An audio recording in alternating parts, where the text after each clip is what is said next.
É isso mesmo. Nós sabemos dessa condição desfavorável de violência, né, em nosso município, na Bahia, e no ciclo de pauta, né, onde traz esse assunto, a gente vê uma diversidade de informações, de conteúdo. Se questiona muito sobre as causas desses crimes. Às vezes eu já vi uma condição, uma vez mesmo, que esse fato de camaçaria porque há uma presença de um crime em outra localidade e aí há um registro diferente, né? Então, e quando você vai para o cidadão, às vezes a pessoa fala assim, não está desse jeito porque falta uma postura, uma presença mais incisiva da força policial. As pessoas têm essa concepção, né, de que tá violento, acontecem esses crimes porque o policial não está ali, porque tem pouco policial, porque o policial não está na rua. Às vezes as pessoas fazem até os cálculos, achismo, né? Não, tem que ter X policial para tantos habitantes. Mas o que acontece? Será que é só a ausência do policial? É porque não está tendo a blitz? É porque não está tendo a ronda? É porque não tem um policial presente? Né? Ou será que esses crimes estão em uma localidade que, como foi colocado em algumas reportagens, por exemplo, que não há a presença da força policial naquele local? Pastor, a Bahia tem os melhores policiais do Brasil. Eu lhe digo isso sem sombra de dúvidas. Sem achismo, sem emoção, sem partidarismo. Eu lhe digo, a Bahia tem os melhores policiais do Brasil. Hoje nós temos na Bahia os policiais que mais têm confrontos armados no Brasil. Números de guerra. E graças a Deus, Deus nos protege a cada dia. Temos semanalmente colegas alvejados. Isso não é normal. O confronto está existindo. Às vezes não é divulgado.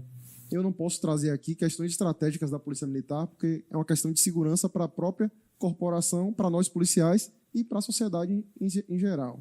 Então, pastor, os crimes que acontecem na cidade, principalmente os violentos, têm razões de guerras de facção, têm razões envolvidas com o uso de droga, com o tráfico de drogas, com o crime organizado, né? E não são necessariamente crimes emocionais, não são necessariamente crimes passionais, não são aqueles crimes de latrocínio, na sua grande parte. São crimes necessariamente de disputa por território, né? Sabemos do grande crescimento do uso de drogas, sabemos do quão o uso de drogas, reflete nos assaltos a celulares, aos crimes contra o patrimônio, contra veículos roubados, casas arrombadas. O celular a gente fala muito por conta da facilidade que eles têm de ou vender o aparelho ou desmontar o aparelho todo. Tem quadrilhas especializadas nisso, de revenda das peças do aparelho. Então, tem um porquê disso tudo. E a maioria das vezes que a gente conversa sobre isso, sobre o porquê da criminalidade estar tão aflorada, a gente volta à razão do uso de droga, volta à razão do poder econômico do uso que gera o uso de droga. Eu costumo falar, pastor, que a gente não pode discutir sobre segurança pública tendo o policial militar, tendo um representante da sociedade civil e não tendo um egresso do sistema prisional, não tendo uma pessoa que vem aqui dizer, não, rapaz, lá funciona assim, assim, assim, e por isso que a gente acaba cedendo para esse mundo aí. Então, tem muita coisa envolvida e que a gente não pode discutir sozinho. Não pode ser o policial militar que vai ser o paladino da moralidade e justiça que vai trazer a solução. Não. Justamente. A gente tem que trazer o sistema judiciário. Pronto, sistema judiciário. O que é que está acontecendo? Do que é que se trata a audiência de custódia? Porque existe um estudo, que eu vi isso, o pessoal do Brasil Paralelo trazendo, que o brasileiro tem direito a um crime. É o custo-benefício de cometer um crime no Brasil. É um prêmio Nobel de Economia. A fórmula dele foi utilizada para desenvolver essa teoria. Que se você corre o risco de ser pego, se você corre o risco de ser punido, você vai raciocinar sobre a possibilidade ou não de cometer o crime. Qual é o risco do criminoso ser pego roubando hoje? Qual é o risco dele ser punido se ele for pego roubando hoje. Então, se a gente derruba esses 2 pilares aqui, o crime às vezes compensa. Então, são questões que a gente precisa tratar de forma técnica. Seria um debate aqui de um dia inteiro a gente tentando conversar sobre isso, com a participação da população, com a participação, como eu te disse, de trazer o egresso do sistema prisional. Temos pessoas hoje que são muito boas para falar sobre isso, que fizeram parte do crime organizado na cidade, no crime a nível estadual, e que estão à disposição de falar sobre isso, que estão procurando soluções e que não concordam com o uso de droga, que não concordam com o tráfico, que não concordam com o crime hoje, que já praticaram, se arrependeram e hoje são servos do nosso Senhor Jesus Cristo. Inclusive, são capelães, são pessoas que fazem questão de voltar ao sistema prisional e conversar com o egresso, conversar com as pessoas que estão ali presas, trazer o amor de Deus. Quando a gente fala do amor de Deus, eu já tive até algumas polêmicas com o pastor Alex sobre isso. E o perdão? E se a gente pegar um cara que acabou de cometer um crime e aí foi para o presídio, e aí a família está aqui fora esperando o cara sair, mas aí o cara se arrependeu. E o nosso perdão enquanto vítima, como é que a gente pode falar sobre isso com um cara e o cara vir te pedir perdão, sendo que você foi vítima daquilo ali? E o amor de Deus nesse momento? Então são questionamentos que se a gente for parar para falar aqui, a gente vai ter que contribuir. Dar um episódio dedicado para isso. Eu acredito, Daniel, que é muito importante a gente trazer em pauta uma discussão desse nível, porque muitas pessoas que nós conversamos atribuem essa atuação exclusivamente da polícia. E a gente sabe que é uma discussão muito mais diversa, muito mais polivalente do que o que a gente vê. Segurança pública, pastor, na Constituição fala que é o dever do Estado, mas é a obrigação de todos nós. Justamente. Todos nós temos que participar da segurança pública onde quer que estejamos. No município, hoje, nós temos uma lei orgânica do município que fala sobre segurança pública. Então, se a gente vai pegando todo o contexto jurídico, todo o ordenamento jurídico brasileiro e observa que ele nos encaminha para falar sobre segurança pública, assim como devemos falar sobre saúde, sobre educação, porque a gente, no município, não fala sobre segurança pública. Tem uma das coisas que eu debato muito sobre isso, que é a criação da Guarda Municipal. Por que no município não se fala sobre a criação da Guarda Municipal? Sendo que, numa lei de 2008, nós temos a previsão legislativa no município de criação da Guarda Municipal. Seria uma das soluções, seria mais uma ferramenta no combate ao crime. Seria mais uma ferramenta em auxílio à segurança pública, a sensação de segurança para o cidadão, para a pessoa de bem.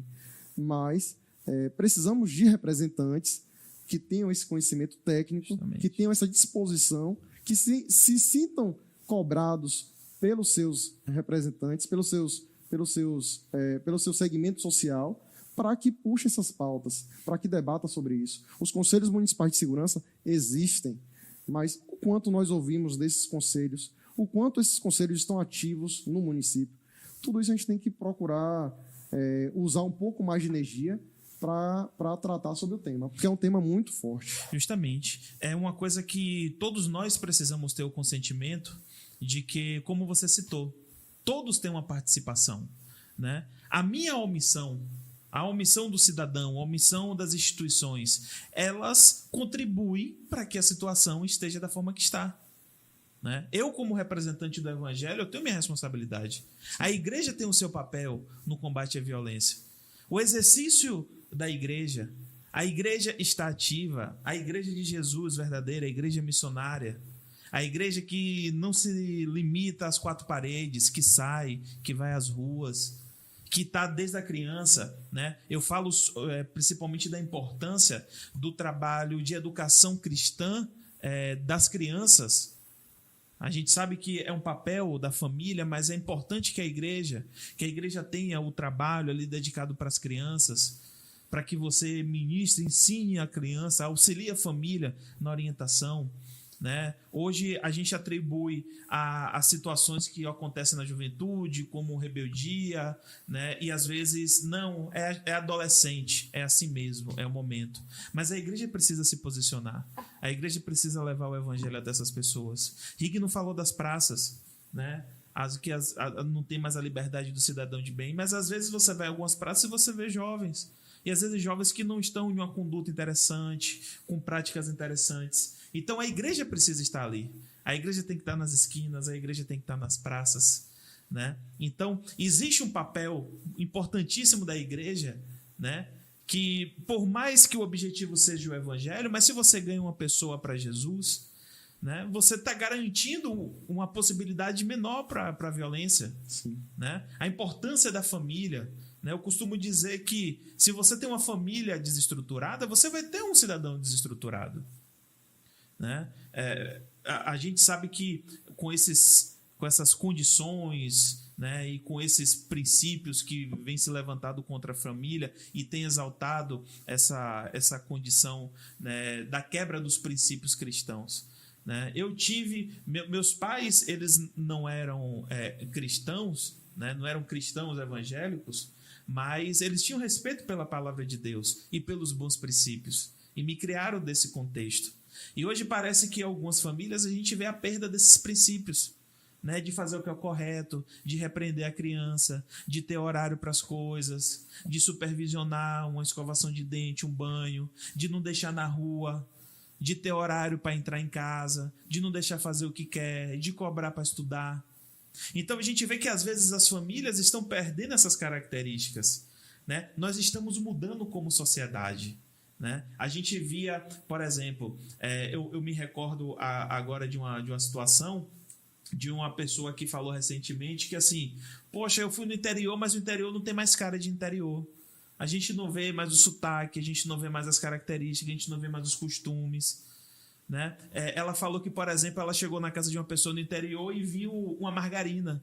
Ela falou assim, poxa, antigamente quando eu ia no interior, fritava as coisas com o sebo do porco, era manteiga natural, que tinha ali manteiga de garrafa. Né? Então a sociedade está modificando, as famílias estão modificando. Só que às vezes a gente está mudando, avançando para um contexto tecnológico, mas moralmente a gente está declinando em algumas coisas. Então, famílias desestruturadas multiplicando. Aí você às vezes tem uma família ali que não tem a base do papel do homem, da mulher, não tem uma estruturação. A questão da empregabilidade, né? De se manter empregado, de se ter uma renda. Quantas pessoas que a gente já não ouviu dizer que entrou para uma vida de crime por falta de oportunidade? Sim. Né? Então encontra às vezes uma opção, uma oportunidade em uma prática ilícita porque não há a oferta. E que inclusive, pastor, nesse meu diálogo com pessoas que são egressos do sistema prisional, com ex-detentos, para ser vulgarmente, né, como são vulgarmente conhecidos, eu tenho alguns históricos de pessoas que pagaram sua pena, cumpriram sua pena, e aí precisavam de um antecedente criminal. Ô, Daniel, eu não estou conseguindo pegar esse antecedente criminal aqui pela internet, rapaz, e agora? Aí vai a gente no grupo de WhatsApp dos polícias, e aí, velho, quem é que trabalha com isso aí e tal? Aí o colega falou, e aí qual é o problema? Eu falei, rapaz, o cara cumpriu a pena. E aí, agora, o que é que faz? Na internet ele não está conseguindo pegar o antecedente criminal dele. Ele está pronto para viver. E aí, o que é que a gente faz? Aí o polícia falou, rapaz, me mande por e-mail todos os dados dele, que eu vou buscar aqui e te imito um antecedente referente a isso. Mas você percebe que até o próprio Estado não está pronto para ressocializar o egresso do sistema prisional. Então, olha a dificuldade. Se ele não tivesse um colega, um amigo, alguma pessoa ali da igreja que seja do sistema policial, como é que ele teria acesso ao antecedente criminal para ele conquistar aquela vaga de emprego, para hoje estar vivendo com dignidade, estar vivendo o amor de Deus, vivendo o testemunho que ele viveu lá dentro, né? Então, ganhando almas. Como é que a gente pode estar hoje deixando um cara desse ser assediado novamente pelo crime?